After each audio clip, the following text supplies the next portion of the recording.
அவருடைய நிலையை மறந்து பொறுப்பை மறந்து மிகவும் கீழிறங்கி போய் அவருடைய விமர்சனங்களை முன்வைக்கிறார்.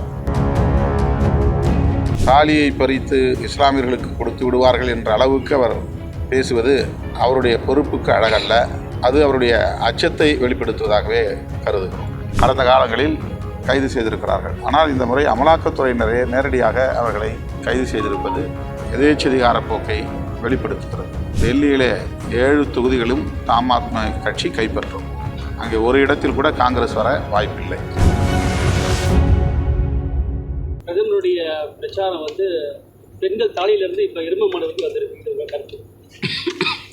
பிரதமர் மோடி அவர்கள் அண்மை நாட்களாக அவர் பேசி வருகிற கருத்துக்கள் காங்கிரஸ் மற்றும் இந்தியா கூட்டணி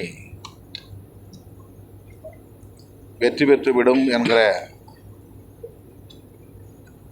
அச்சத்தில் இருக்கிறார். அதை அவர் அவ்வப்போது வெளிப்படுத்துகிறார். அதற்கான சான்றுகளாகத்தான் அவருடைய உரைகள் அமைந்திருக்கின்றன.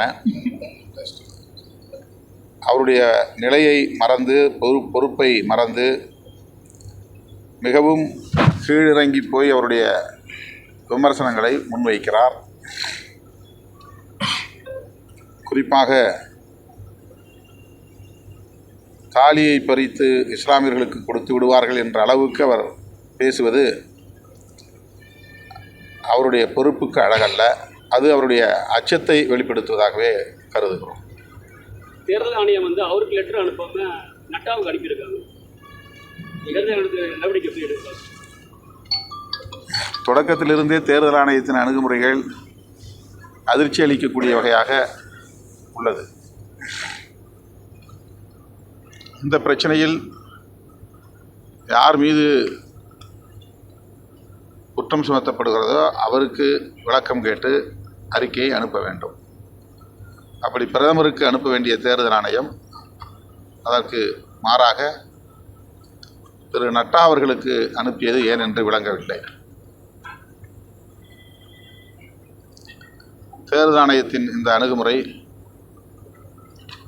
ஒரு சார்பாக இருக்கிறது அல்லது ஆளுங்கட்சிக்கு சாதகமான அணுகுமுறையாக இருக்கிறது. பிரதமரை விளக்கம் கேட்பதற்கு கூட தேர்தல் ஆணையம் அஞ்சுகிறது என்பதை இது உறுதிப்படுத்துகிறது. இன்னைக்கு தேர்தல் இருக்கு, இதில் தேர்தல் ஆணையம் சரியாக செயல்பட நினைக்கிறீங்களா? தொடர்ந்து சரியாக செயல்பட வேண்டும் என்று வலியுறுத்துகிறோம். நான் 9ஆம் தேதி ஆந்திராவிலே நெல்லூர் தொகுதியில் காங்கிரஸ் வேட்பாளரை ஆதரித்து பிரச்சாரம் செய்ய இருக்கிறேன். எங்கள் வேட்பாளர்கள் ஆந்திராவிலும் போட்டியிடுகிறார்கள். அவர்கள் போட்டியிடாத இதர தொகுதிகளில் காங்கிரஸ் வேட்பாளர்களை ஆதரிக்கிறோம். காங்கிரஸ் வேட்பாளர் திரு ராஜு IAS அவர்களை ஆதரித்து பேசியிருக்கிறேன். அதேபோல் மகாராஷ்டிராவில் தாராவியிலே போட்டியிடுகிற காங்கிரஸ் கூட்டணி கட்சியின் வேட்பாளர்களுக்கு 11ஆம் தேதி பிரச்சாரம் செய்ய இருக்கிறேன். அழைப்பு விடுத்ததன் அடிப்படையில் இந்த பிரச்சாரங்களில் நான் ஈடுபட இருக்கிறேன். மகாராஷ்டிராவிலும் லாத்தூர் தொகுதியிலே விடுதலை சிறுத்தைகள் கட்சியின் சார்பில் ஒரு வேட்பாளர் போட்டியிடுகிறார். தெலுங்கானாவிலே 7 இடங்களில் விடுதலை சிறுத்தைகள் கட்சி வேட்பாளர்கள் போட்டியிடுகின்றனர். அந்த 7 இடங்களை தவிர பிற இடங்களில் காங்கிரஸ் கட்சி வேட்பாளர்களை ஆதரிக்க முடிவு செய்திருக்கிறோம், ஆதரிக்கிறோம். டெல்லி முதல்வர் கெஜ்ரிவால் அரெஸ்ட் பண்ணிக்கிறாங்க. இதே போல் தேர்தல் நடத்த விதி இருக்கும்போது இடி ரைடு போகிறது சரியான கருத்துலன்னு சொல்லிட்டு எல்லாம் சொல்கிறாங்க. ஏற்கனவே இதை சுட்டி காட்டி கண்டித்திருக்கிறோம். இதுவரையில் நம்முடைய அரசியல் வரலாற்றிலேயே அமலாக்கத்துறையினர் கைது நடவடிக்கைகளில் ஈடுபட்டதில்லை என்று சொல்லப்படுகிறது. முதல் முறையாக, அதுவும் ஒரு முதலமைச்சர் பொறுப்பிலே இருக்கிற கெஜ்ரிவால் அவர்களை நேரடியாக அமலாக்கத்துறை கைது செய்திருப்பது மிக கண்டிக்கத்தக்க ஒன்றாகும். வன்மையாக இதை கண்டிக்கிறோம். அதேபோல் ஹேமந்த் சோரன் அவர்களும் ஒரு பொறுப்புள்ள பதவியில் இருப்பவர், முதல்வராக இருப்பவர். அவரையும் இன்றைக்கு அவர்கள் சிறைப்படுத்தி இருக்கிறார்கள். இது ஒரு தவறான முன்மாதிரி என்று அரசியல் வல்லுநர்கள் குறிப்பிடுகிறார்கள். நாடு எங்கே போய்கொண்டிருக்கிறது? வழக்கு பதிவு செய்வது உண்டு.